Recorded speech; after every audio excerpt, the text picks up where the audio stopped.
Hey everyone, John from ARTV. It's time for a review of the quick follow-up sophomore album by Canadian Vine sensation turned pop star Shawn Mendes. This new record is called Illuminate, and it's the follow-up to just released last year, Handwritten. And just after that, we had like the reworked version or revisited version of Handwritten. And this dude is just really putting out the material. And why not? He's young, record labels really want him putting himself out there, and if he's putting out quality stuff, why not? And the key asterisk there is if he's putting out quality stuff. And with Illuminate, I'm feeling like there's not that much progress. This isn't going to be a super long review, I don't think, because there's not a ton to say. I reviewed Handwritten. If you would like to see it, it's linked in the description down below, or else you can check out the annotation that'll be at the end of the video linking you to that.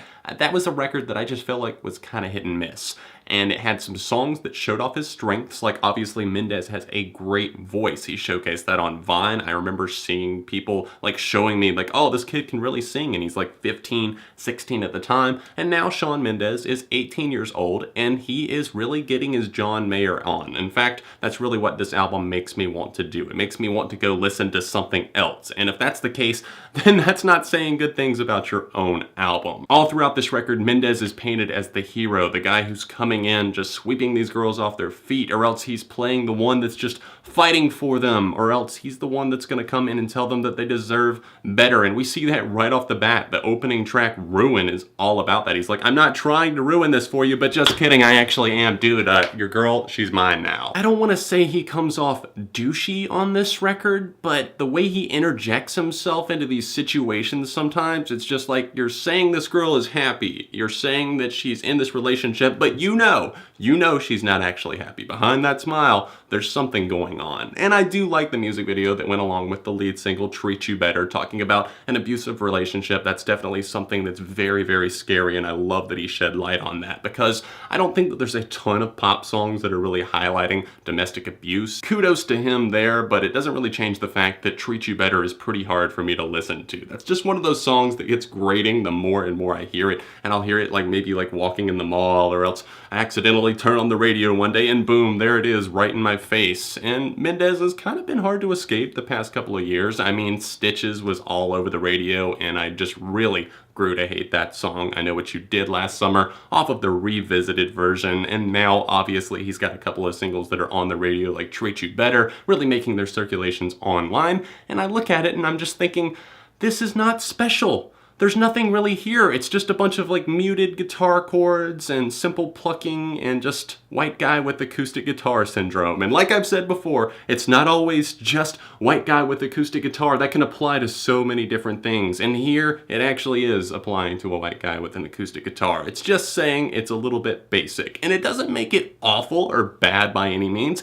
It's just, let's own up to it. It's a simple set of songs that are just really setting down, talking about relationships, talking about the ins and outs. One song, he's painting himself as the one that just really needs to let somebody go. 3 Empty Words. He's talking about, let's not go through the motions anymore. Let's just set our love aside, put it on hold. Or on No Promises, he's really just kind of begging and pleading, and then Lights On, it gets awkward. I mean, some of the lines on there, I mean, you're 18 years old and it seems like you're talking like you're an experienced lover. I kid, it's really not that bad. I mean, at best, it's decent background music. I'm not gonna really come back to this, I don't think. Maybe a couple of songs here and there could fit in some sort of playlist or rotation that I listen to occasionally. A couple of these tracks, perfect for a rainy day. Really, this album in general could fit right in that niche if that's what you're looking for. But like I said at the start of this video, there's other artists doing it better. This just makes me want to go listen to a couple of John Mayer albums and just throw them on my record player and just fade away into oblivion. I really think Mendes is growing into his voice. There's a couple of tracks here that I have to give praise to. Right at the end, I'm loving the track Patience. That one and the one right before that, Honest, are two that stood out to me in that regard. And of course, the first two on this record, Ruin and Mercy. He's really just hitting